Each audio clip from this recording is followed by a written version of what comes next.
Our Bible text is Luke 2, a portion of verse 49. Did you not know that I must be about my Father's business? So that's the words of Jesus, the young Jesus, where he was in the temple. Of course, the Gospels generally don't tell us much about Jesus, his childhood. It's apart from maybe mentioning his birth. That's what we find in Matthew and Luke. Luke adds a bit of additional information about the 12-year-old Jesus and what happened to him. Luke also presents Jesus, his context, his upbringing, as that of belonging to a very pious Jewish family. Of course, Mary, his mother, is also, she's a special woman. She is chosen by God to conceive in a womb by the Holy Spirit, the Son of God. And of course, she was betrothed to Joseph, which by all accounts was also a pious man. Because after the birth of Jesus, they went to the temple to present him in the temple. Mary offered her sacrifices for purification. They were pious, law-observant people. Also, they go on pilgrimage. Jesus, when he's 12 years old. If you go read Deuteronomy 16, verse 16, it instructs every Israelite male must go on this pilgrimage, this Passover pilgrimage. Not as such, women as such, men were commanded to do so, but all pious Jews, wives, children, they went with and to observe this Passover festival in Jerusalem. So that's the context of Jesus and his family. Pious Jews observing God's law, they went on this pilgrimage festival. Normally at this time, they also traveled in groups, in caravans, for safety reasons, so that you're not attacked along the way. So the bigger the group are, the safer you are. Also, another important thing to understand is that also in the ancient world, children at a young age were in the domain of their mother at home. So it was, let's say, a soft, nurturing, caring environment, generally speaking. And as you grow up, there was this very rough awakening where you had to go into the world of men, the public world. So chapters 1 to 2 tells us about the childhood of Jesus, but also, at the age of 12, he's already transitioned to the male world, so to speak, the public world.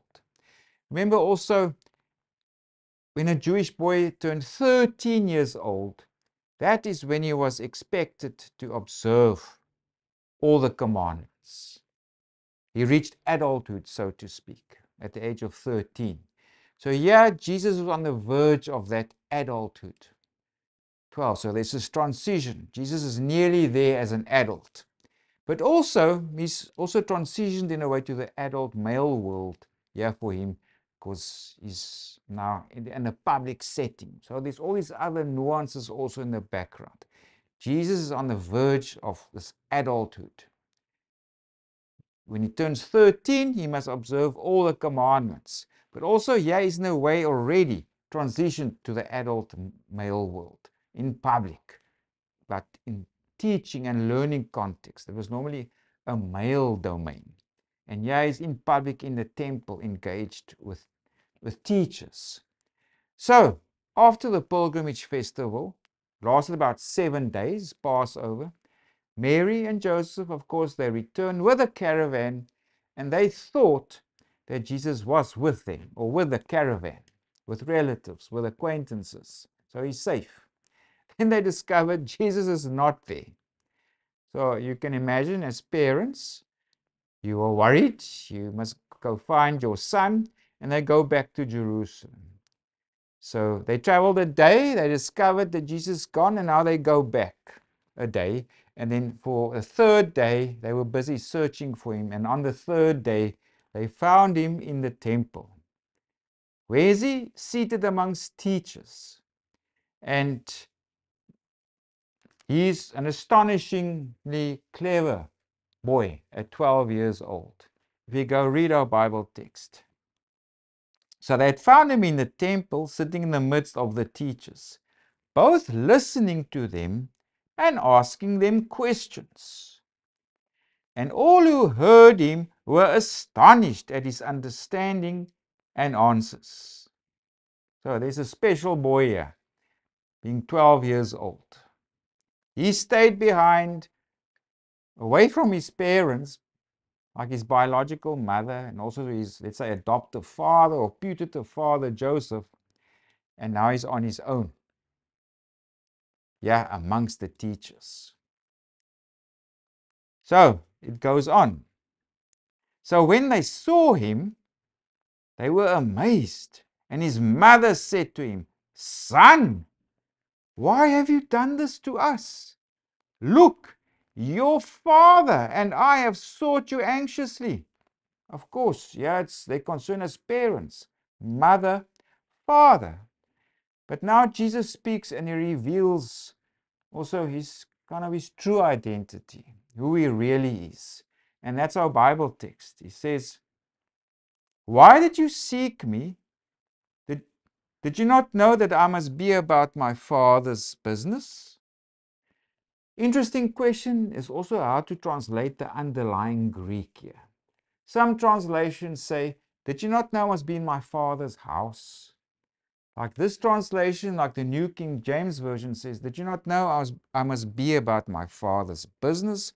As our Bible text says, the underlying Greek can also be interpreted to mean, "Did you not know that I must be among those who belong to my Father?" Yeah, specifically also the context is teachers. So there's a question mark in terms of exactly how it must be translated. But all the variations it has in common is the acknowledgement of Jesus, my Father. Because yeah, Mary addresses him as son, your father. Joseph is also worried about you, but then Jesus now says, my Father. So yeah, Jesus reveals something special about his identity, his awareness of who he is, of himself being the Son of God.